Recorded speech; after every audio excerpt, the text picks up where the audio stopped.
Hello, my name is James Edward Garcia, and welcome to my response to the Netflix series Crime Scene Vanishing at the Cecil Hotel that I was on. I was a little late watching the series, even though I am in it, and there seems to be a flood of videos and reviews about Elisa Lam and the Cecil Hotel that have come out in response to the Netflix series. For those in the know, there were not that many new revelations made available, but seeing and hearing some of the detectives, medical examiner, and hotel staff involved during the time of Elisa's death at the hotel gave some insight into their personalities and personal take on the crime case. My time at the hotel was early 2016 when the hotel was still functioning, and I did learn more about the Elisa Lam case after my time there. I've done many paranormal investigations since, and I had put this one behind me, or at least I had tried to. I wanted to give my thoughts and opinions on this series and how a few questions raised were left unsolved. My paranormal investigation was not just about Elisa, but also about other deaths and crimes, including 2 serial killers that had stayed there. If you had watched my 4-part series while at the hotel, you would have seen I stayed 2 nights in the room where Richard Ramirez had stayed during his prolific killing spree. But for this video, I'm only going to focus in on Elisa Lam as a crime case, since that is what the Netflix series was about.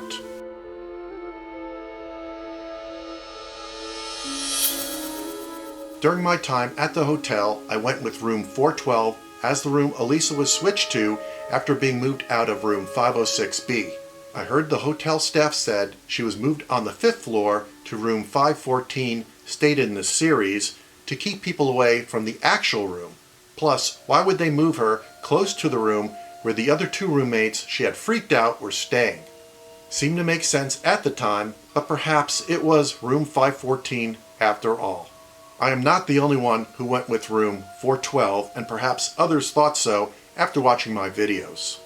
I know one popular paranormal show that used 412 as Elisa's room during their recent episode. They used me as a source of information for their investigation. But you would never know this because I was not included in their show. But they came to me for information, had watched my videos, and had me on webcam while at the Cecil Hotel. James, I appreciate it so much. My Haunted Diary, thank you for posting that. That was our resource to find you. You've done very well in that program. Your investigations, very good work, and it has now helped us in one of our most iconic investigations to date. The media production staff and producers I dealt with for the Netflix series treated me well, and I know they put a lot of work into this. They asked to use my footage from my time at the hotel, which I provided them, and it was used in the series. But for me, there are things in the Elisa Lam case that unfortunately did not get addressed, and I'm going to talk about those loose ends in this video and some of my overall thoughts on how they wrap this story up. It appears the series was designed to dispel misinformation on the web and bring closure to the case. I think we can all agree the Elisa Lam case is a tragic one, and our hearts go out to her and her family. Could her death have been an accident due to her having a manic bipolar episode leading to her drowning in the water tank without anyone else involved? Yes, but there were many flaws within the case that were left unanswered. The police report was not made public, which I understand is not something that you can just release for various reasons. And we were left with the strange behavior of Elisa on video at the elevator and told that was essentially all that was found through the surveillance footage. I was contacted around May of 2020 on the making of the Netflix series, and they did 2 webcam interviews with me. One was on the paranormal activity at the hotel, which was dropped. The second one was solely on the Elisa Lam case. During that portion, I spent a good hour answering their questions and raising some of my own. I think their goal was to put this case to rest, but there are areas of suspicion that were left open-ended. The main 2 things I want to delve into deal with the elevator footage and the water tank.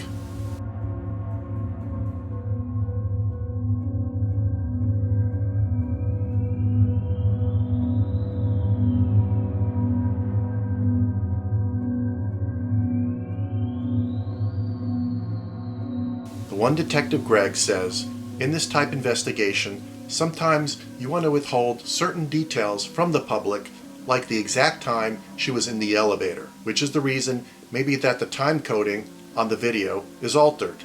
He does not say, we altered the time code on purpose for reasons that cannot be disclosed to the public on this case. He said it is a reason maybe to do that in a case like this, which sounds like something they may do, but not that they necessarily did. Why not just say, we altered the time code for the reason he mentioned? Sounds iffy to me. So just assume the time code was tampered with, don't question why, and take it for what it is. He talks about slowing down the film so that perhaps someone would recognize Elisa in the video. Okay, that makes sense.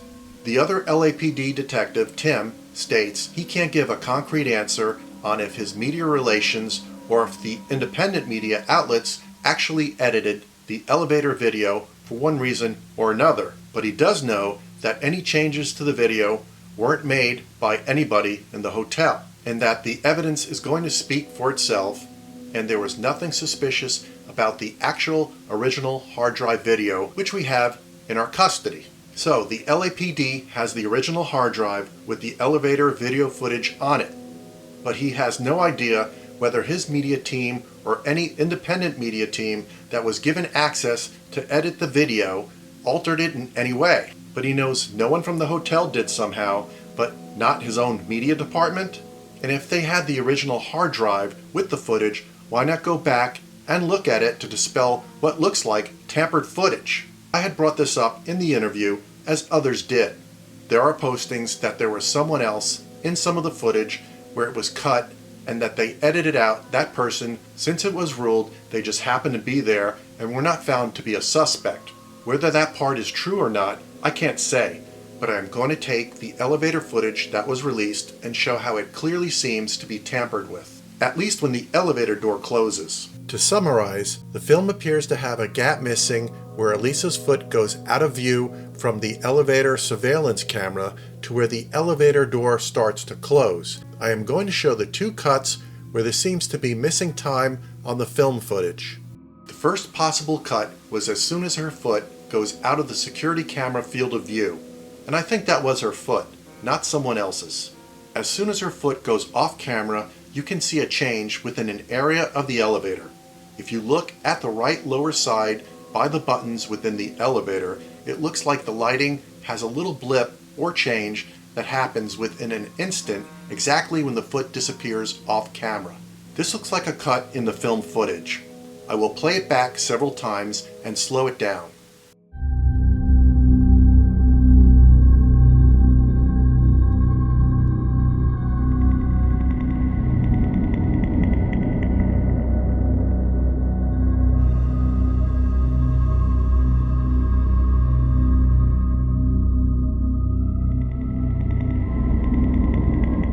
Unfortunately, I cannot recreate this without more footage in a similar manner to compare this against. From this footage, when the elevator stops on this one floor, 2 floors down from the 14th floor, there is a similar anomalous blip that happens that I'm going to show just before the elevator is about to close. It's not exactly the same as when Elisa's foot cuts out simultaneously with the blip change that happens in the elevator. But I do have to take that into account. Check it out.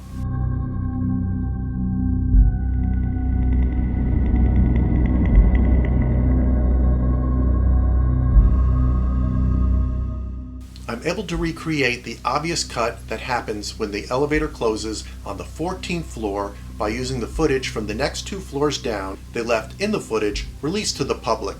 When the elevator door closes, there is a moment of the door initially closing that is cut. Here is the footage where it closes on the 14th floor. There is a moment missing when the door starts to close.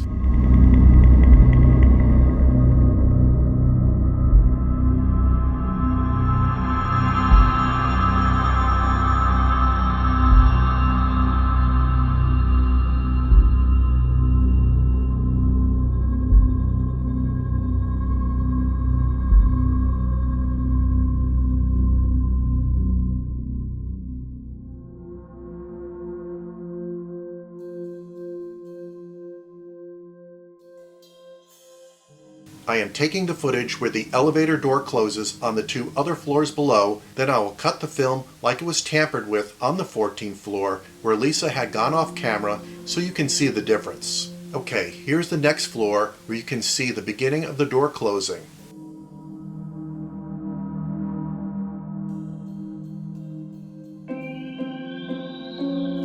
Now here it is after I had cut out that same amount of footage like the tampered film on the 14th floor.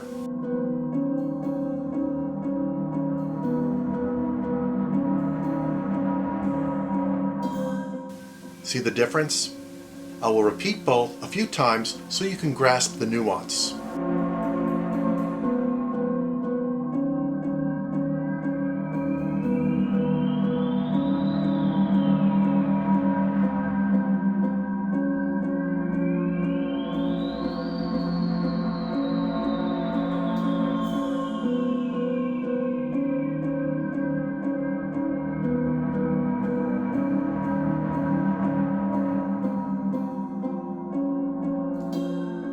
Now I'm going to do the same with the footage on the next floor down. From that footage you can see the elevator door fully closed untampered with. Now here is the cut edit I did to mimic the amount done on the 14th floor Elisa was on.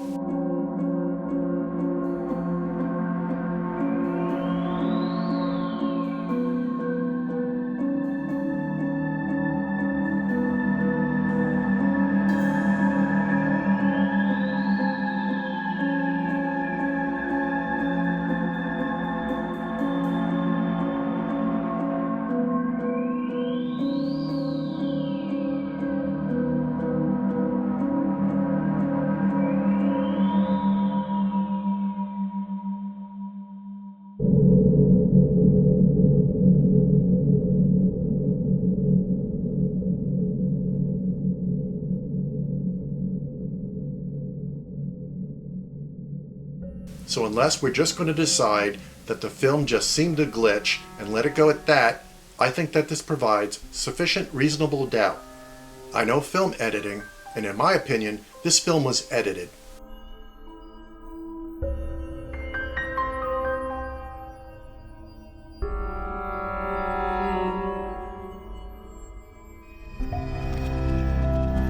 The LAPD detectives state the officer reported incorrectly to the press about the water tank lid and that it was indeed off. An honest mistake. So, they are now matched up to what the maintenance worker Santiago Lopez, who discovered the body, originally stated. One of the questions I asked was if the LAPD checked the roof 2 different times and stated there was nothing to suggest she had gone up there, how come the trained canines did not detect her scent if she had climbed onto the roof and walked and climbed up a water tank? They mentioned the dogs detected her scent in the hotel by an area leading to a fire escape window. But yet, how come the dogs did not smell the scent of her body in the water tank since the lid was off? I would think the latter time they went on the roof, no disrespect, but the body would have been in a riper state of decay. It just doesn't make sense to me. I know I'm not the only one who could have thought about this. I asked that during the interview for the series. It did not make the cut, nor did they attempt to answer it. I could understand the roof is open to the elements such as any possible rain. That could affect perhaps surfaces of the roof Elisa had been in contact with. But how can you explain the decomposing corpse in an open-lid water tank not being detected by the dogs? Even if they never got right up on the water tanks, I think the dogs would have picked up that scent from a little distance. It seems convenient to say we just never got near the tanks while on the roof investigating. These dogs can smell bodies hidden below meters of water. The LAPD detectives state they just didn't think to go by the tanks the 2 times their teams went on the roof. Detective Tim said, "She was in there, we just missed her. It sucks." And I'm guessing you can see the emotion that it stirs up in me. Because you don't forget. And in this case, we figured out what happened. But the answer? Her. So it's unfortunate that some people think that there's a conspiracy, but there's not. I could be reading more into this, but why the need to say, I'm guessing you can see the emotion that it stirs up in me. It seems he's leading the viewer to a conclusion on his emotional state. If you are emotional, it seems disingenuous to have to tell us if you are expressing yourself in the moment. Again, these are my observations and opinions. There was talk that perhaps the body was not put into the tank until a later time. I know one of John Lordan's videos called Elisa Lam's Lawsuit, Question and Theory, he goes into this. It's a motive for putting her body into the tank at a later time or a delayed discovery. A co-investigator found an online press release dated February 20th, 2013 from CBRE, a U.S. commercial real estate company with their headquarters in Los Angeles. The title of the press release says, CBRE recruits industry-leading multi-housing team to handle institutional apartment sales in the western United States. In this press release, the partners they had hired includes two businessmen who co-founded MHCA. MHCA is the company that owns and manages the Cecil Hotel. Could this play into the delay of the body being discovered so it not potentially affect a big business deal about to take place? It was an interesting theory, or conspiracy theory, but from what I've already presented on the body not being discovered the two times they searched the roof with dogs, this press release came back to mind. Also, the medical examiner at the LA Coroner's Office, Jason, states even though her body was in a state of moderate decay, there is no way to know how long Elisa had been in the water tank.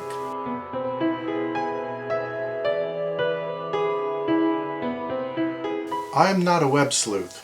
I'm a paranormal investigator and an urban explorer. I do research on a place and people tied to a place as a part of my investigation into the history and attempt communication with spirits that are said to reside there. Some of the places I investigate for haunted activity have tragic crimes tied to them. The Cecil Hotel has many.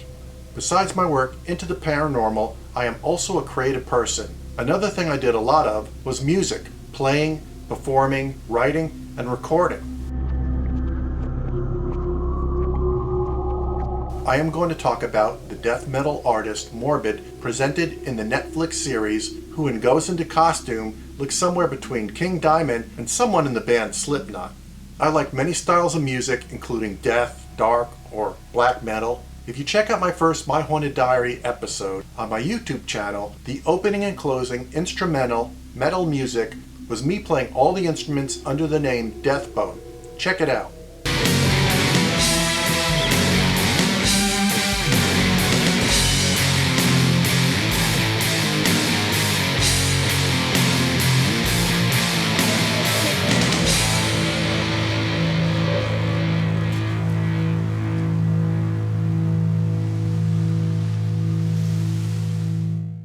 Here I am playing drums live in a heavy metal band in the style of Merciful Fate and Judas Priest back in 1999.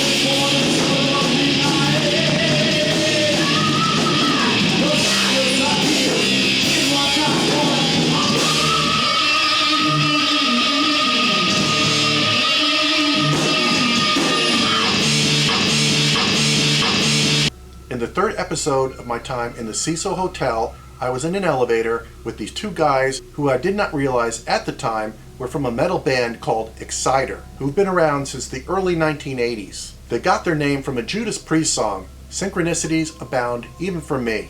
If you look at the t-shirt I'm wearing in the elevator, you'll notice it's from an Alice Cooper concert. So I'm no stranger to metal music.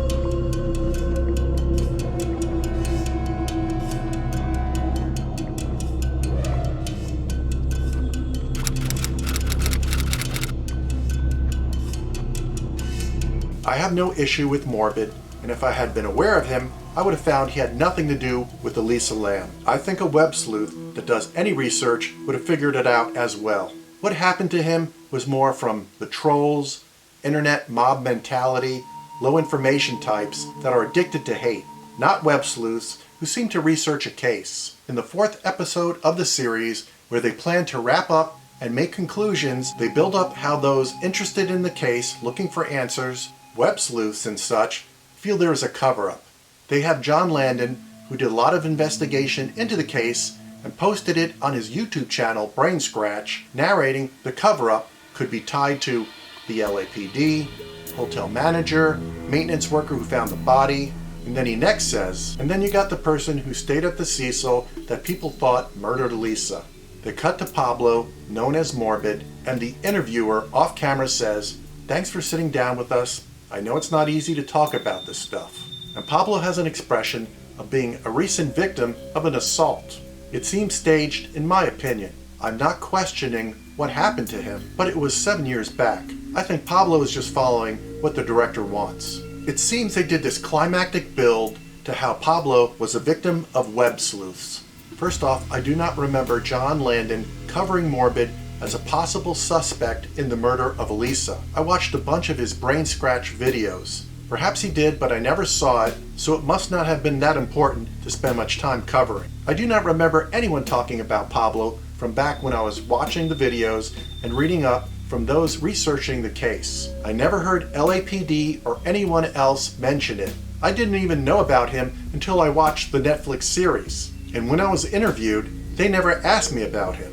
They asked me about all the far-out conspiracy theories and angles that were talked about for the last several years, but nothing about a suspected death metal artist. I think they discovered his story a little later into the making of this documentary and decided to use it to push the direction of how they wanted the narrative to go.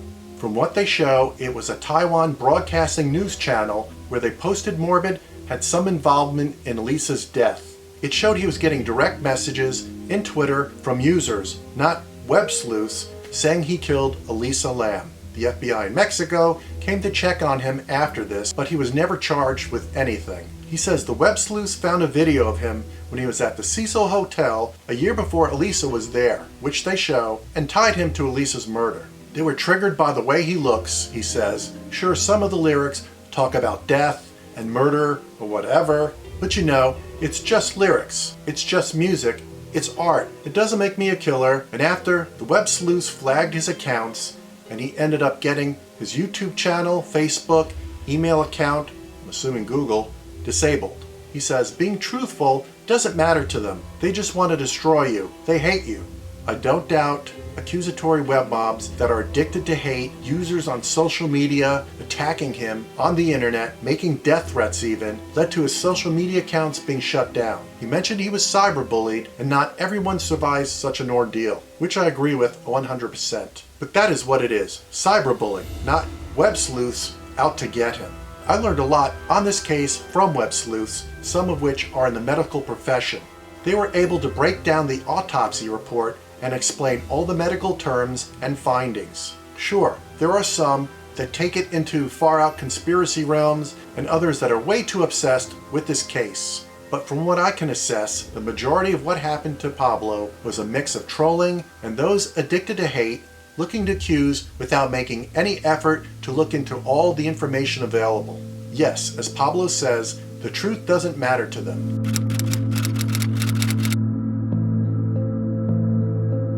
This mob mentality, addicted to hate, is more relevant than ever. They call it cancel culture now, where what you say or said any time in your life can be used against you as a violent crime.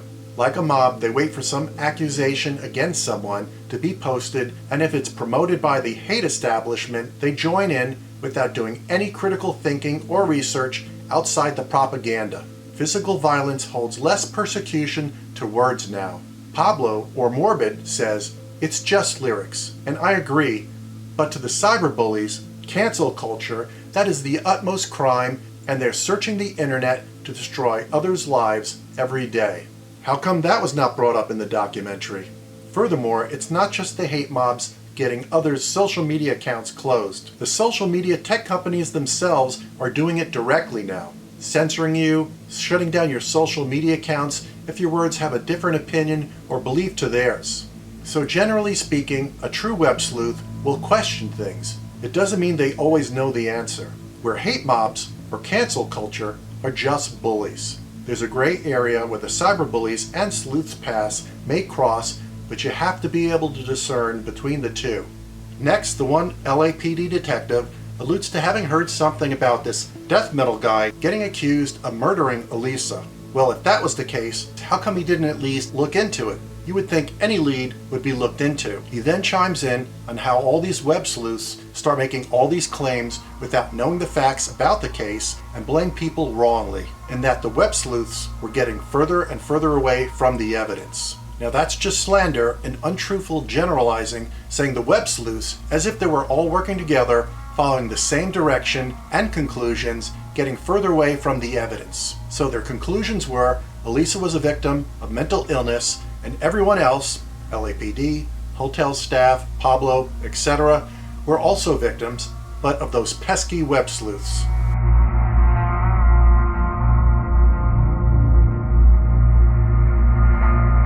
There's a short moment about the homeless all over the streets of Skid Row and how they are all victims as well. I mean, I agree, though it has nothing to do with the Elisa Lam case. I can tell you from my time at the Cecil Hotel about 5 years back, it was nothing like the footage they show in this series. That is current footage with people living in tents, which is in large part brought on how the city of Los Angeles and the state of California have been managed and governed during the pandemic, shutting down all the small businesses, putting so many of the citizens out of work, losing their jobs, their homes, their lives. I wouldn't be surprised to find statistics of suicidal death way surpassing any virus-related death in the last year. But none of that was even mentioned. They had their perpetrator and a host of victims. I had heard late last year that even though the hotel is considered closed, there's still long-term tenants that live on 2 of the floors of the hotel.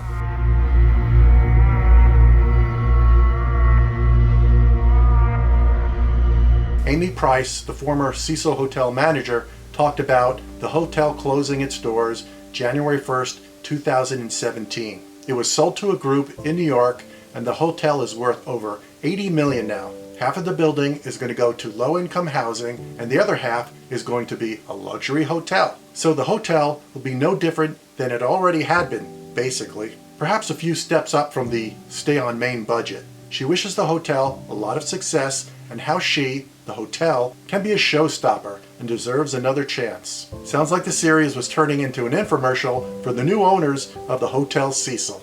Well, I've said enough on this, and I'm putting my experiences, thoughts, and time at the Hotel Cecil behind me once again. If you like this video, hit the like button. If you enjoy being entertained by paranormal investigations, consider clicking that subscribe button. Peace and love out.